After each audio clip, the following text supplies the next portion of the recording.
ሰላም ክብራውና ክብራን የማን ዩናይትድ ደጋፊዎች እንደምን አላችሁልን? ማን ዩናይትድ ኢንፎ ተመልሷል ወደ እናንተ መደመጥን ጀምሯል። በቅድመ ጨዋታ ቅኝት ነው የተገናኘ ነው። በ198ኛው ማንቸስተር ደርቢ ነው ደግሞ ቅኝታዎችን የምናደርገው። ማንቸስተር ዩናይትድ ከማንቸስተር ሲቲ ቅዳሜ ቀን 9 ሰዓት ተኩል ላይ ይከናወናል። ስለ ጨዋታው ብዙ ሀሳቦችን እናነሳለን። እናም ስለምታደምጡን ቆይታችሁን ከኛ ጋር ስለምታረጉ ከልብ ነው የምናመሰግነው። የኮሜንት መስጫ ባሩ እናንተን ይጠብቃል። የጨዋታ ግምቶቻችሁን እንድታስቀምጡባቸው። ማንቸስተር ደርቢ ስንት ለስንት ይጠናቀቃል? ምን አይነት ድራማ ትጠብቃላችሁ? ጻፉልኝ። እንዲሁም ስለ ጨዋታው ያላችሁን ሀሳብ አስተያየቶችም ልታሰፍሩበት ትችላላችሁ። ሰብስክራይብ ሳታደርጉ የምታደምጡን በርካታ አድማጮቻችን ፕሊዝ ሰብስክራይብ አድርጉን።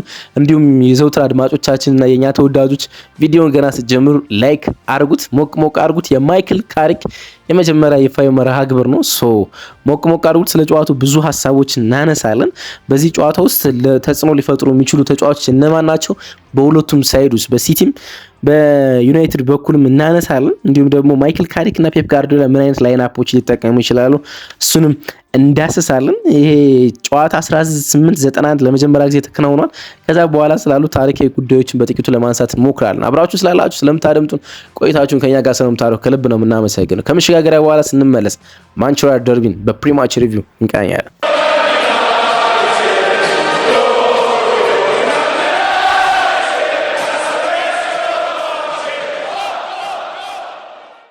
የማይክል ካሪክ የመጀመሪያ ጌም ነው። ደግሞ የምሳ ሰዓት ጨዋታ ነው። ቀን 9 ሰዓት ተኩል በእኛ ሰዓት አቆጣጠር፣ በፈረንጆቹ ደግሞ 6 ሰዓት ተኩል ላይ የሚከናወን የምሳ ሰዓት ጨዋታ ነው። እንግዲህ ሁለቱ በአንድ ከተማ ውስጥ የሚገኙ ቡድኖች ናቸው። በ5 ማይል ራዲየስ ውስጥ ማለት ነው።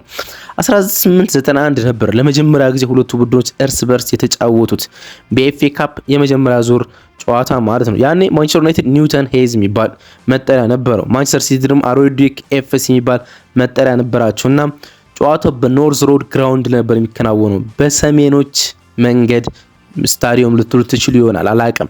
ኖርዝ ሮድ ግራውንድ ይባላል። የማንቸስተር ዩናይትድ መጠሪያ የስታዲየም መጠሪያ ነበር፣ የኒው ታውን ሄዝ ማለት ነው እና ጨዋታውን ማንቸስተር ዩናይትድ 5-1 ነበር ያኔ ማሸነፍ የቻለው ማለት ነው። ያኔ የጀመረው ፉክክር የከተማዋ ትክክለኛ ወካይ እኔ ነኝ እስከሚል ክርክር ሂዶ፣ ምክንያቱም ማንቸስተር ሲቲ የከተማው ትክክለኛ ተወካይ ናቸው። ዩናይትዶች በከተማዋ ዳርቻ ነው የሚገኙት ይላሉ።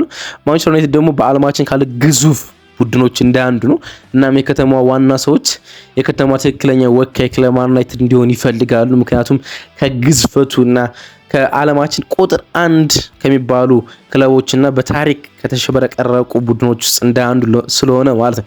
ይሄኛው 198ኛ ደርቢያቸው ነው። 194 ጊዜ ተገናኝተዋል። 80ኛውን ጨዋታ ያሸነፈው ዩናይትድ ነው። 63ን ደግሞ ማሸነፍ የቻሉ ሲቲ ነው።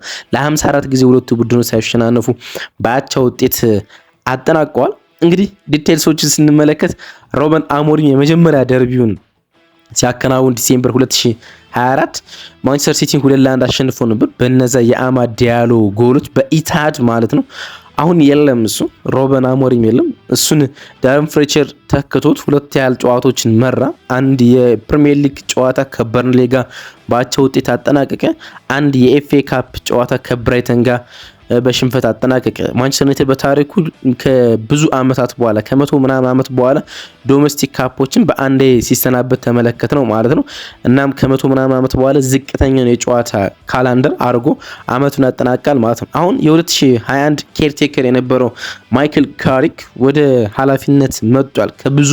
ከበዛ ከተለጠጠው ስኳዱ ጋር ማለት ነው፣ ወይም ደግሞ የቲም የአሰልጣኝነት ምርጫው ጋር ማለት ትሬቪስ የማንቸስተር ዩናይትድ የወጣቶች አሰልጣኝ፣ ስቲቭ ሆላንድ የቀድሞ የቼልሲና የእንግሊዝ ብሔራዊ ቡድን ምክትል አሰልጣኝ፣ እንዲሁም ደግሞ ጆናታን ውድጌት የቀድሞ የሪያል ማድሪድ ተጫዋች እና የሚድስበራ ምክትል አሰልጣኝ የነበረው እናም በጣም የቅርብ ጓደኛው ጆን ኢቫንስን አጠቃለው ወደ ማንቸስተር ዩናይትድ ቀጥሮ መጥቷል። ይሄኛው የመጀመሪያው መርሃ ግብር ይሆናል ማለት ነው። ያኔ 2001 ኬርቴከር በነበረበት ጊዜ 3 መርሃ ግብሮችን አከናውኖ ነበረ። 2ቱን አሸንፎ 1 ባቻ ውጤት ነበር አጠናቀቀ። ማንቸስተር ዩናይትድ እና ቪያሪያልን ማሸነፍ ሲችል ከቼልሲ ጋር ደግሞ ከሜዳው ውጭ አቻ ነበር የወጣ። በጣም አስደናቂ አጀማመር ነበር። እናም ብዙዎቹ ይሄን አጀማመር በዚህኛው መርሃ ግብር ይጠብቃሉ ማለት ትልቅ ፈተና ነው ለካሪክ። ሃርደስት ቱ ኢዘስት ይሉታል ነጮቹ። ከከባድ ጨዋታ ወደ ቀላል ማለት ከዚህ ሊከብድ የሚችል ጨዋታ ከዚህ በኋላ ያከናወነ። ምክንያቱም ማንቸስተር ዩናይትድ ከሲቲ ጋር ይጫወታል በሜዳ ኦልድ ትራፎርድ። ከዛ በኋላ ደግሞ በሳምንቱ ከአርሰናል ጋር ይጫወታል ማለት ነው። ስለዚህ በሊጉ ከሁለቱ ቡድኖች የሚከብድ ጨዋታ በዚህ ሰዓት የለም እና ከባዶችን ጨዋታ ያደርጋል። ከዚህ በኋላ የሚያከናውናቸው ከአንድ ሳምንታት በኋላ የሚያከናውናቸው መርሃ ግብሮች በሙሉ ቀላል ነው ሊሆኑ የሚችሉት ማለት እና ሃርደስት ቱ ኢዚየስት ይሉታል። ከከባዱ ወደ ቀላል መምጣት ማለት ነው። ትልቅ ፈተና ነው ለካሪክ፣ ምንም ጥያቄ የለውም። በተጫዋችነት ጊዜው ብዙ ካሸነፋቸው ቡድኖች አንዱ ማንቸስተር ሲቲ ነበር፣ ከሰንደርላንድ በመቀጠል ማለት ነው። ተጫዋች በነበረበት ጊዜ ሰንደርላንድን 16 ጊዜ አሸንፏል።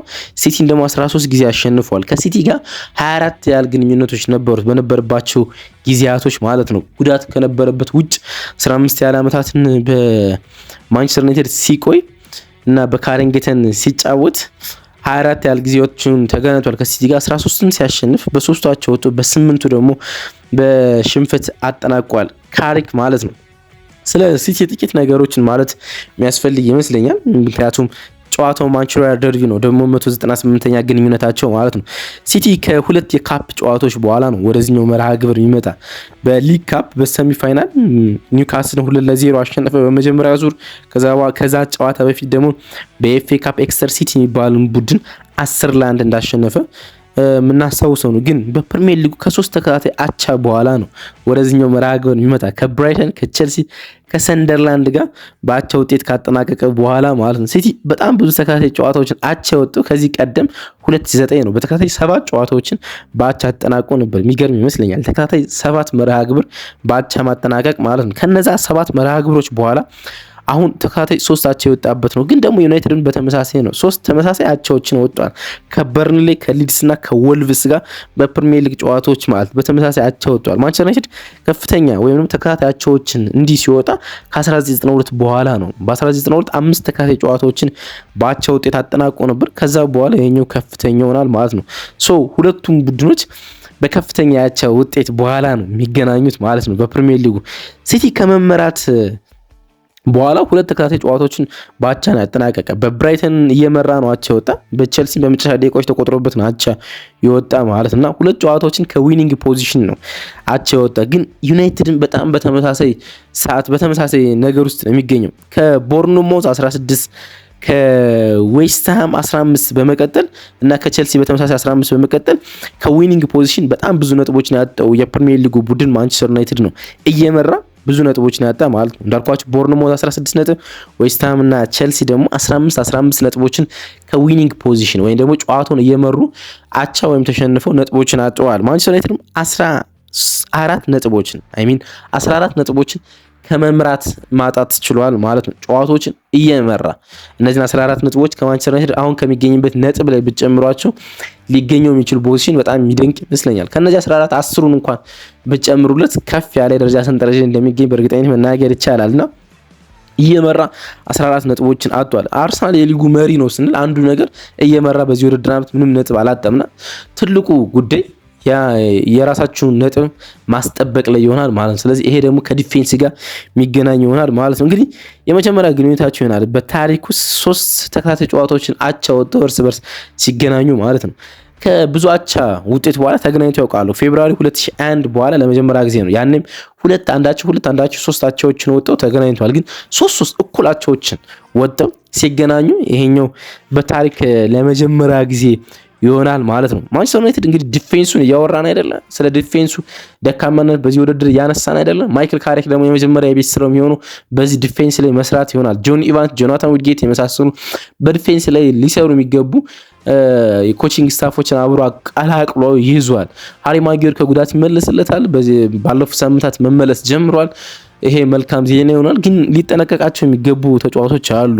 ኤርሊንግ ሃላንድ፣ ፊል ፎደን፣ ራያን ቸርኪ፣ አንቶኒዮ ሴሚኖ ስለነሱ ጥቂት ነገሮችን ብናወራ መልካም ይመስለኛል። የማንቸስተር ዩናይትድ ዲፌንስ አብዝቶ ሊጨነቅባቸው የሚገቡ ማለት ነው። ኤርሊንግ ብሮት ሃላንድ ባለፉት 6 ጨዋታዎች ጎል አላስቆጠርም። አንድ የፍጹም ቅጣት ጎል ብራይተን ላይ ከማስቆጠር ውጭ ማለት ነው እና ፎርሙ ልክ አይደለም ወይም ደግሞ ሰሞንኛ ብቃቱ ያን ያህል ነው። 10-1 ኤክስተር ሲቲን ባሸነፉበት ጨዋታ እንኳን 45 ደቂቃ ያልተጫውቶ እና ማንቸስተር ሲቲ 4 ጎሎችን አስቆጥረው እሱ ጎል ሳያስቆጥር ነው የወጣ። ግን ደግሞ ከማንኛውም የሲቲ ተጫዋች በላይ ማንቸስተር ዩናይትድ ላይ ብዙ የጎል ተሳትፎ ያለው ተጫዋች ነው። በታሪክ ነው የምላችሁ። እንግዲህ በማንቸስተር ሲቲ ማሊያ ውስጥ በጣም ብዙ ትልልቅ አጥቂዎች አልፈዋል። ባላቶሊ አልፏል፣ ወይም ደግሞ አጉዌሮ በዚህ ማሊያ ውስጥ አልፏል። ሌሎች አጥቂዎችን በዚህ ማሊያ ውስጥ አልፈዋል ከዛ ቀደምም ማለት ነው። ግን እንደ ኤርሊንግ ሃላንድ ብዙ የጎል ተሳትፎ ያለው ተጫዋች የለም። 8 ጎልና 3 አሲስት በድምሩ 11 የጎል ተሳትፎ ያለው ተጫዋች ነው። ፊል ፎደን ሌላው በጣም ማንቸስተር ዩናይትድ ጋር መጫወት የሚመቸው አይነት ተጫዋች ነው። ሌላ በጣም በማንቸስተር ዩናይትድ ዲፌንስ ውስጥ በአይነ ቁራኛ ውስጥ ሊከታተሉት የሚገባ ተጫዋች ማለት ነው። ከብራይተን ካስቆጠረው 8 ጎል ቀጥሎ ማንቸስተር ዩናይትድ ላይ 7 ጎል አስቆጥሯል ማለት ነው። ስለዚህ ፊል ፎደን ብዙ ጎል ያስቆጠረበት ቡድን ከብራይተን ቀጥሎ ማንቸስተር ዩናይትድ ነው 7። ሁለቱም በዚህ ዓመት መስከረም ላይ በነበረው የመጀመሪያው በኢታድ ማንቸስተር ሲቲ ዩናይትድ 3-0 ባሸነፈበት ጨዋታ ሁለቱ ብቻ ነበር ጎል ያስቆጠሩ። ኤርሊንግ ሃላንድ 2 ጎልና ፊል ፎደን 1 ጎል ማለት ነው። ስለዚህ ሁለቱም ተጫዋቾች መቆጣጠር በማንቸስተር ዩናይትድ ተከላካዮች ውስጥ ትልቁ የቤት ስራ ነው። ሰሞነኛ ብቃታቸው ጥሩ የሆኑ ተጫዋቾች ደግሞ አሉ። አንደኛው ራያን ቸርኪ ነው። 13 የጎል ተሳትፎዎች አሉት ከኖቬምበር በኋላ ነው የምላችሁ 4 ጎል እና 9 አሲስት ማለት ነው። ከኖቬምበር በኋላ በአውሮፓ እግር ኳስ ውስጥ ከራያን ቸርኪ በላይ የጎል ተሳትፎ ያላቸው 3 ተጫዋቾች ብቻ ናቸው። ዳይኔት አንዶባ 16 የጎል ተሳትፎ፣ ኪሊያን ምባፔ 15፣ ኤርሊንግ ብሮት ሃላንድ 14 ምላችሁ በተጋሚ ከኖቬምበር በኋላ ነው። ከኖቬምበር በኋላ በአውሮፓ ምድር ውስጥ እነዚህ 3 ተጫዋቾች ብቻ ከራያን ቸርኪ የተሻለ የጎል ተሳትፎ ያላቸው። ሌላኛው አንቶኒዮ ሴሜንዮ ነው። እንግዲህ ከሰሞነኛ ፊርማውን ለማንቸስተር ሲቲ ካኖረ በኋላ በሁለት የካፕ ጨዋታዎች ላይ ነበር እና በሁለቱም የካፕ ጨዋታዎች ላይ ጎል ማስቆጠር ችሏል።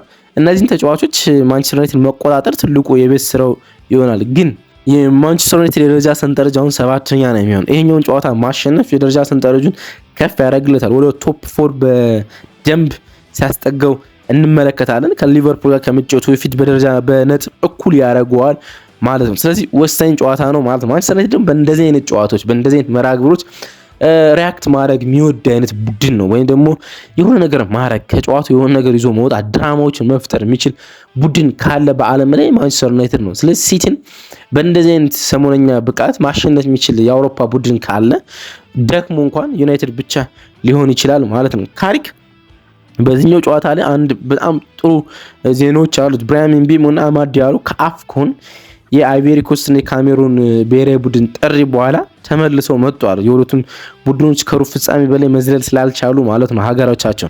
ስለዚህ አንዱ መልካሙ ጎን ከላይን አፕ ውስጥ እነዚህን የመስመር ተጫዋቾች ማግኘት ይችላል። ሌላው ብሩኖ ፈርናንዴዝ ነው። እንግዲህ በጨዋታው ውስጥ የምንጠብቀው ትኩረታችን ሁሉ የምናደርግበት ብሩኖ ፈርናንዴዝ ነው። ልክ ሲቲዎች በዚህ ሰዓት የሚያስቡት ስለሱ እንደሆነ መናገር ይቻላል። ምክንያቱም ማንቸስተር ዩናይትድ ብዙዎችን የጎል እድሎች የሚፈጥረው ከሱ ስለሆነ ማለት ነው። ከጉዳት ከተመለሰ በኋላ በብራይተኑ ጨዋታ ለቤንጃሚን ሴስኮ አሲስት ሲያደርግ ተመልክተናል። ከኖቬምበር በኋላ ብንመለከት የአመቱን ዳታውን ተተን ከኖቬምበር በኋላ ብንመለከት በሃላንድ እና በኢጎር ቴጎ ብቻ ይበልጣል የጎል ተሳትፎ ማለት ነው። በፕሪሚየር ሊጉ 12 የጎል ተሳትፎ አለው ከኖቬምበር በኋላ ሃላንድ፣ ኢጎር ቴጎ ደግሞ 11 አለው። ብሩኖ ፈርናንዴዝ 10 የጎል ተሳትፎ አለው 3 ጎል እና 7 አሲስት ማለት ነው። ያን ያህል በጣም ድንቅ ብቃት ላይ እንደሚገኝ ማንሳት ይቻላል። የሊጉ ቁጥር 1 አሲስተር ነው ወይም ደግሞ የመጨረሻ ጎል አቀባይ ነው። 8 አሲስቶችን በፕሪሚየር ሊግ ውስጥ በዚህ ውድድር ዓመት ማድረግ ችሏል። 56 የጎል እድሎችን መፍጠር ችሏል። ብዙ የጎል እድል በመፍጠር በሊጉ ቁጥር 1 ተጫዋች ነው። 56 እድሎችን መፍጠር ችሏል። ያን ያህል በርቀት የፕሪሚየር ሊግ በጣም አስደናቂው ተጫዋች እንደሆነ ማንሳት ይቻላል እና የብሩኖ ፈርናንዴዝ እና ከሰሞኑ ደግሞ በጣም ስትራይክ ማድረግ የቤንጃሚን ሴስኮ የማንቸስተር ሲቲን ዲፌንስ ስለመረበሹ በእርግጠኝነት መናገር ይቻላል። ደግሞ ሲቲ የዲፌንስ ክራይሲስ ላይ ነው የሚገኘው አይደለ? በጣም በርካታ የተከላካይ ስፍራ ተጫዋቾቹ ጉዳት ላይ የሚገኙ፣ ጆን ስቶንስ ጉዳት ላይ ነው የሚገኙ፣ ወይም ሩበን ዲያሽ ጉዳት ላይ የሚገኙ፣ ጆስኮ ግቫርዲዮ ጉዳት ላይ የሚገኙ። በአስገዳጅ ሁኔታ ከብራይተን ማክስ አሌን የሚባል ተከላካይን ማስፈር ከዋትፎርድ ማክስ አሌን የሚባል ተከላካይ ማስፈረም ችሏል። በቀጥታ በተከታታይ ጨዋታዎች በቋሚ አሰላለፍ ሲገባ ተመልክተናል። ስለዚህ ለማንቸስተር ዩናይትድ ይሄኛው መልካም ይመስለኛል። ብዙ የጎል እድል መፍጠር የሚችሉ ሁለት ቡድኖች የሚያገናኝ ጨዋታ ነው። ጨዋታው ላይ ብዙ ጎሎች ልትመለከቱ ትችላላችሁ። ምክንያቱም በኤክስጂ በፕሪሚየር ሊጉ አንደኛና ሁለተኛ መቀመጥ ያለባቸው ቡድኖች ናቸው። የደረጃ ሰንጠረዥ በፕሪሚየር ሊግ ውስጥ በኤክስጂ ወይም ደግሞ የጎል እድል በመፍጠር ቢሆን ኑሮ አንደኛና ሁለተኛ ይገኙ ነበር። ማንቸስተር ሲቲ 40.2 ኤክስጂ ያለው ወይም ኤክስፔክትድ ጎልስ ሊያስቆጥር የሚገባው የጎል መጠን 40.2 ነው። ማንቸስተር ዩናይትድ ደግሞ 38.3 ኤክስጂ አለው። 38 ጎሎች ሊያስቆጥር ይገባ ነበር። ስለዚህ በፈጠሯቸው የጎል ዕድሎች ጥራት አማካኝነት ከፍተኛ ሁለት ቡድኖች የሚገናኙበት መርሃ ግብር እንደሆነ መናገር ይቻላል። ዩናይትድ ያለፉትን 5 የሜዳ ላይ መርሃ ግብሮችን ጎል አላስቆጠርም፣ በአራቱ ሲቲ ላይ ማለት ነው። ያን ያልተቸግሯል። በሜዳው ነው ብላችሁ በሆም በኦልድ ትራፎርድ በግዙፉ በአራት የመጨረሻ 5 ጨዋታዎች ላይ ጎል ማስቆጠር አልቻለም። ሁለቱ ደግሞ የመጨረሻ ጨዋታዎች ናቸው። እናም በዚህኛው ጨዋታ ላይ ጎል ማያስቆጥር ከሆነ 3 ተከታታይ ጨዋታ ይሆናል ማለት ነው። ጎል ሲያስቆጥር እንዲህ ተጉዞ አያውቅም በሜዳው ሲቲ ላይ ማለት ነው። 1911 እስከ 1914 በሜዳው ኦልድ ትራፎርድ ማንቸስተር ሲቲ ላይ ጎል ሳያስቆጥር ከተጓዘ በኋላ ይሄኛው ከፍተኛ ጉዞ ይሆናል ማለት ነው፣ ጎል ማያስቆጥር ከሆነ ማለት ነው። ደግሞ በጨዋታው ላይ አሁን በኦልድ ትራፎርድ ነው ጨዋታው የሚከናወነው። በኢታድ 3-0 ተሸነፈ። በክሊንሺት ጎል አላስቆጠረም። ባክ ቱ ባክ ጎል ማያስቆጥር ከሆነና ጨዋታው በአቻ ውጤት በ0-0 ወይም ደግሞ በክሊንሺት በሲቲ የሚሸነፍ ከሆነ ለመጀመሪያ ጊዜ ይሆናል ከ1973-74 ሲዝን በኋላ። ያ 1973-74 በዚህ ውድድር ዓመት ባለፈው ውድድር ዓመት በተደጋጋሚ ሲሰሙት ነበር ብዬ አስባለሁ። ምክንያቱም ማንቸስተር ዩናይትድ የወረደበት ዓመት ነበርና ከዛ ሲዝን በኋላ ባክ ቱ ባክ ጎል ሳያስቆጥር የሚወጣበት ጨዋታ ይሆናል ካላስቆጠረ ማለት ነው። ስለዚህ ለነዚህ መጥፎ ሪካርዶች ሲል እንኳን ማንቸስተር ዩናይትድ ጎል ማስቆጠር ከዚህ ደካማው ሲቲ ላይ የሚጠበቅ ይሆናል ማለት ነው። ጨዋታውን ኦፕታ በርቀት የማሸነፍ ግምት የመሰጠው ለሲቲ ነው 50.6፣ 25.9% ደግሞ ለዩናይትድ 23.5% ደግሞ ጨዋታው በአቻ ውጤት ይጠናቀቃል ብሎ ኦፕታ ጨዋታውን አስቀምጦታል። ጨዋታው በጣም ትልቅ መርሃ ግብር ነው፣ ምክንያቱም ማንቸስተር ደርቢ ነው። ለካሪክ ደግሞ በጣም ወሳኝ ጨዋታ ነው። ስለ ካሪክ ሰሞኑን በተደጋጋሚ ፕሮግራም እየሰራ እንደሆነ ይታወቃል አይደለ? የሰጠውን ቦድካስት አቀርበልናቸዋል። እንዴት ሊያሰለጥን እንደሚችልና በየትኛው መንገድ የጨዋታ ፎርሜሽን ሊጫወት እንደሚችል አንስተናል። የቦርንማውዝ የመጀመሪያ ዓመቱ እንዴት እንደነበረም ለማንሳት ወደናልና ያልተመለከታችሁት ያላዳመጣችሁት ካላችሁ ወደኋላ ፕሮፋይላችን ተጫኑና ወደኋላ ሄዳችሁ እነዚህን ኦዲዮዎች በደንብ አዳምጧቸው። እንዴት እንደሚጫወት በደንብ አንደርስታንድ ታደርጋላችሁ ብዬ አስባለሁ። እንግዲህ ትልቅ ጨዋታ አይደለም ደግሞ በኦልድ ትራፎርድ የሚከናወን ላይንአፑን እንመልከት እስኪ በግምት። ማንቸስተር ዩናይትድ ሊኖረው የሚችለው ላይንአፕ ሳንላይመንሰን በግብ ጠባቂነት ይኖራል። ዲያጎ ዳሎ እና እንዲሁም ደግሞ ሉክ ሾው በሁለቱ መስመሮች ተከላካይነት ይኖራሉ። ሃሪ ማጉዌር እና ሊሳንድሮ ማርቲኔዝ ደግሞ ተከላካይ መስመር ውስጥ ይኖራሉ ብለን እንገምታለን። ሌኒ ዩሮ ተቀምጦ ሃሪ ማጉዌር ይመለሳል ብዬ አስባለሁ። ካስሜሮ እና ማኑኤል ኡጋርቴ ሁለቱ የካሪክ አማካኞች ሲሆኑ ከፊት ለፊታቸው ብሩኖ ፈርናንዴዝ ይኖራል። ሁለቱን ቻናሎች ብራያን ምቤሞ እና ማቲያስ ኩኛ ያጠቃሉ። ቤንጃሚን ሴስኮ ደግሞ የማይክል ካሪክ የፊት መስመር አጥቂ ይሆናል ብለን እንገምታለን። በሲቲ በኩል ውስጥ ጂያንሉጂ ዳናሮማ በግብ ጠባቂ በኩል ውስጥ ይኖራል ተብሎ ይገመታል። ማቲያስ ኑኔስ እና እንዲሁም ኒኮ ኦሪሊ በሁለቱ ፉልባኮች ውስጥ ይኖራሉ ተብሎ ይገመታል። አብዱልካድር ኩሳኖቭ እና እንዲሁም ደግሞ አዲሱ ማክስ አይለን በተከላካይ መስመር ውስጥ ይኖራሉ። እንዲሁም ሮድሪ የተከላካይ አማካኝ ሆኖ ሲጫወት በርናንዶ ሲልቫ እና ራያን ቸርኪ ከሱ ጋር አብረው ይሰለፋሉ። ፊልፋዳ እና አንቶኒዮ ሴሜንዮ በሁለቱ መስመሮች ሲኖሩ ኤርሊንግ ሃላንድ የፔፕ ጋርዲዮላ የፊት መስመር አጥቂ ይሆናል ብለን እንገምታለን። ፕሪማች ሪቪው የቅድመ ጨዋታ ቅኝት ላይ ነው የምንገኘው። ስለዚህ አሁን ደግሞ እናንተ ግምቶቻችሁን አስፍሩልን። ይህን ጨዋታ ማን ያሸንፋል? በስንት ለስንት ይጠናቀቃል? ምን አይነት ድራማዎችን ትጠብቃላችሁ? የእናንተን አስተያየት የኮሜንት መስጫው ባር ይጠብቃል። ስታደምጡኝ ስለነበረ ከልብ እናመሰግናል። ማንቸስተር ደርቢ ቅዳሜ ቀን 9 ሰዓት ተኩል ይከናወናል። አብረን ስለነበርን ከልብ አመሰግናለሁ። ሰብስክራይብ አድርጋችሁ ውጡ። ሰብስክራይብ ያላደረጋችሁ ከልብ አመሰግናለሁ። ባይ